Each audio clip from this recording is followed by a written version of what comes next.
Hello. Come right on in. You're at Father Fish. Nice to have you with us. People are fond of saying that you have to follow the science. Well, let me suggest to you that there is no science. There is no science. There is the scientific method. And the scientific method is trial and error. You try something, you get a result. You try it again, you get the same result. You try it with a little variation, you get a different result. What you're learning is what happens when you do this. This is what happens. That's the scientific method. That's what all of these scientists do in the laboratory.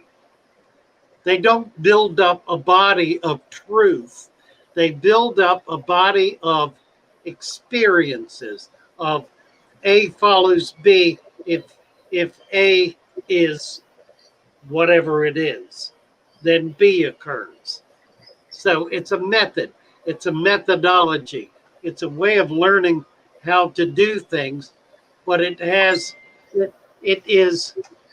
disprovable. That is to say, unless the system, the test that's being done is disprovable by changing a variation, getting a different result, then the test is not valid. In other words, if you do A and you get B, and then you do A and you get B, and you do A and you get B, and then you do A plus C and you get B, then you know that A does not cause B. You know there's another variable. In other words, your scientific hypothesis, A equals B, has been disproven. You've proven it by getting B as a result of something different from simply doing A. So the scientific method it's a methodology, it's a system, it's a way of learning how to do things. It's not a body of truth like a religion that you adhere to and say, oh my God, the science is wear a mask. Well, for many people, wearing a mask is helpful. For other people, it causes COPD. I can't wear a mask because it makes me pass out. So A does not equal B in my case. You know, there are variables. There are no absolutes because everything has exceptions to it. Enough of that. Thank you, Misfit Reptiles and Aquatics, for the super sticker. We appreciate you so much. Thank you. Hey, Jack and Dan had a follow-up to their, remember the other day they were talking about their rope fish had a parasite? Yes. Yeah. They said they ended up going to the local LFS. Let's see, where did it go? It's at 931. By the way, we went to our local LFS about the rope fish, and they gave us an anti-parasitic, basically flagyl and diflucan mixture, and I got rid of those worms instantly. 5 days later, they're still good. Nice. Did you figure out exactly what the worm was? Was it just a fluke, or what was that? We never saw a picture of it, did we? Yeah, that's a fluke medication. Yeah. And Diflucan. Yeah. I'm glad the fish is doing better. Yeah. I will. I need to get some of these things in stock. And Ward Dunlap wants to know if we can hatch some brine shrimp in our cups. In a mug. In our mugs. No. I defy you to hatch brine shrimp in a Father Fish mug. That's too nice of a container. No, these are coffee mugs. Yeah. That's a $25 brine shrimp hatchery. There you go. You're allowed to put tea in it. You're not allowed to put brine shrimp in it. Sorry, guys. Now, Lee put it in his fish tank and put and aquarium cup. And Vinny. Vinny was the first one that thought of it. but he got his cup last. So, but we give him credit for it. And the fish are going down. That's pretty cute. It was funny. It pretty well. It was so funny. Yeah, as a $25 ornament for your tank, that's acceptable. Aquarium Cop got it glowing. He put you under the glow lights too. That was pretty good. Oh, Jack and Dan said they did a video too, and they have a shout out for you in it this morning that they did. Thank you so much, guys. So we have to watch that one here in a little while. Have we dropped their link? Let me see here.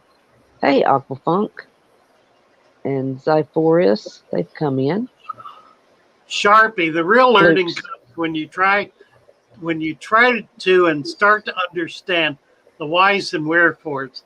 Somebody jump on people on Facebook for something, but they're just repeating parrot fashion, not understanding.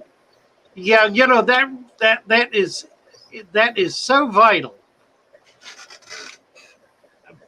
Parroting what you heard somewhere.